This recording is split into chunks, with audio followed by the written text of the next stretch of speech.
the source. And if you find any of my opinion which goes against the opinion of Allah and His Rasul, you reject my opinion. That's the reason I say I am 100% humbly. If humbly means a person who follows the teachings of Imam Ahmad ibn Hanbal, I am 100% humbly. Other people are 70%, 80%. So in teachings, if you say following the teachings of Abu Hanifa, Imam Abu Hanifa, may Allah's mercy be on him, makes you Hanafi, I am a Pakka Hanafi, 100% Hanafi. If following the teachings of Imam Malik makes you a Malaki, I am 100% Malaki. If following the teachings of Imam Shafi makes you a Shafi, I am 100% Shafi. If following the teachings of Imam Ahmad ibn Hanbal makes you a Hanbali, I am 100% Sawfisad Hanbali. Because all these four great Aimmas said, if you find any of my fatwa which goes against Allah and His Rasul, you throw my fatwa on the wall. See, all the madhabs of all these four great Aimmas was what? What is the meaning of madhab? Madhab means way of going or time of going. Another word for madhab is sunnah.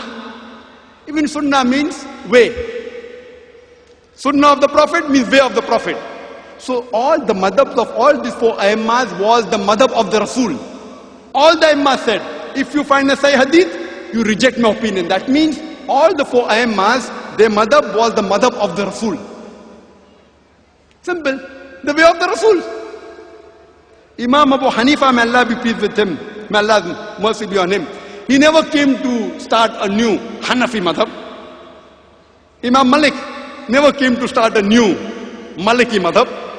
Imam Shafi never came to start a Shafi madhab. Imam Ahmad ibn Hanbal never came to start a new Hanbali madhab. All of them followed the madhab of the Rasul. Like how the Christians misunderstand, Jesus Christ, peace be upon him, never came to teach Christianity.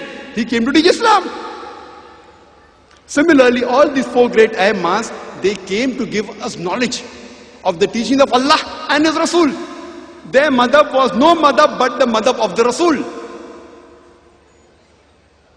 Allah says in the Quran, in Surah Al-Imran, chapter number 4, verse number 59, Atiullah, Atiur Rasul, obey Allah and obey the Messenger, and those charged with affairs.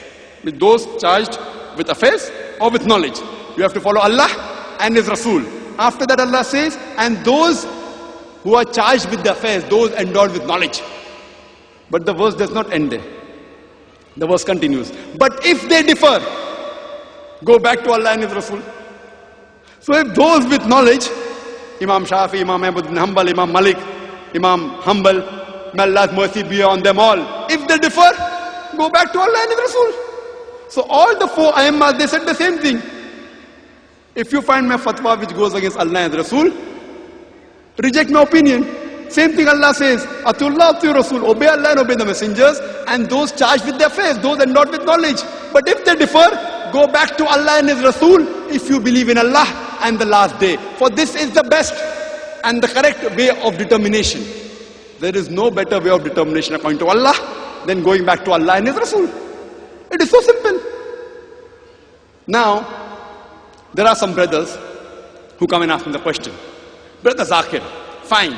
Those people who have knowledge of Quran and Hadith, for them it is very easy to know what is right, what is wrong, what is Sahih Hadith, what is Zaif Hadith. How can we, as lay Muslims, as common Muslims, understand what is right, what is wrong?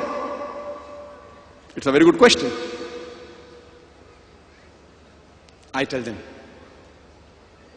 Then they say, that's the reason we do taqleed. I tell them, see, what is the meaning of taqleed? Taqleed means, see, following the opinion of any scholar does not make you in the format of taqleed, doesn't make you muqallid.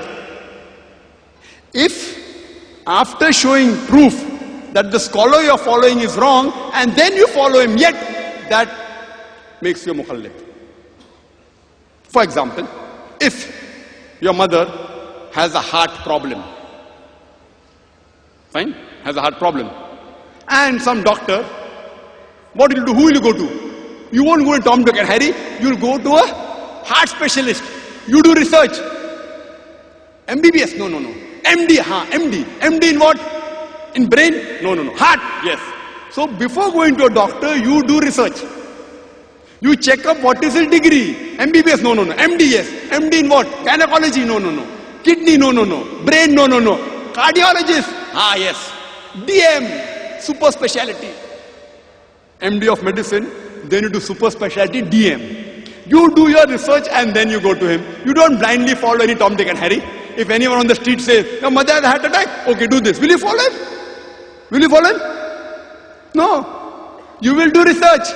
Similarly, the third category, Atiullah, Atiur Rasul, obey Allah and obey the messenger. The third category, those endowed with knowledge or those charged with their affairs, you do research.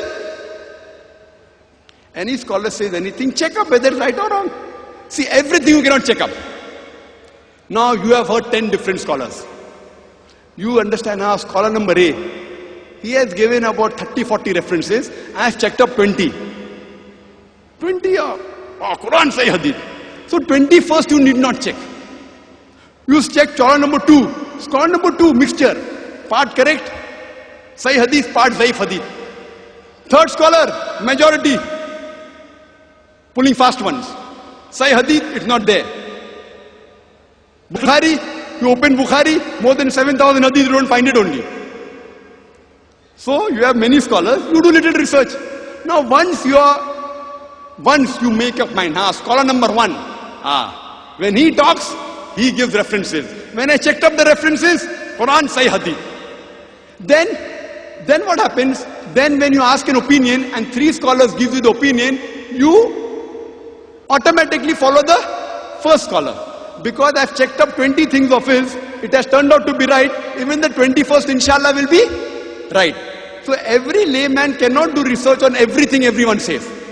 So first, but you have to limited research. This scholar number A, he speaks on Quran and Hadith. Scholar A, B, C, D. Or scholar number 1. Scholar number 2 or scholar number B, partly right, partly wrong. Scholar number C or scholar number 3, majority wrong. So you do little research and classify which type of a scholar is he. And then if you follow without doing research scholar number 1, no problem. But suppose you follow scholar number 1, you have done research on. Another scholar comes and says, what scholar number 1 has said is wrong, I give you proof from Quran and Sahih Hadith. You check up the proof. If it is wrong, you reject him and follow scholar number 1. But if the proof that 4th scholar gave you, it is from Quran and Hadith, going against the opinion of scholar number 1, then you reject the fatwa of scholar number 1. So if, see for example, I am there, when I hear something, what I speak, in the talk I do my research. But there's more knowledge in my head, in my brain, which I haven't checked up. But yet, I classify. For example, if I hear a statement from Sheikh Nasiruddin Albani, mashallah, who expired recently, according to me is one of the greatest muhaddis of the recent times. So what he says, I follow on the face of it. Because I've checked up, he's a scholar, mashallah, following Quran and Sahih Hadith. But if someone gets me a fatwa against Nasiruddin Albani, if it's from Quran and Sunnah, I may reject the fatwa of Nasiruddin Albani. I may. But I know, see, every human being can make mistakes. Imam Shafi made a mistake, Imam Abu Hanifa made a mistake, Imam Ahmad ibn Hanbal made, Imam Malik made. So why can't Sheikh Nasiruddin Albani make? He can make. But he belongs to the group of scholars which checks up on Quran and Hadith. So if someone gives a fatwa, a local person from here, and Nasiruddin Albani, I'll believe Nasiruddin Albani. If I don't have time. But if I say in the lecture, I check it up. What I say in the lecture, I check up. Because I'm responsible for that. But for my own knowledge, if I have to make opinion, I can't keep on checking every hadith. Difficult. Difficult for a layman. So, but to classify which group of scholars are you reading of?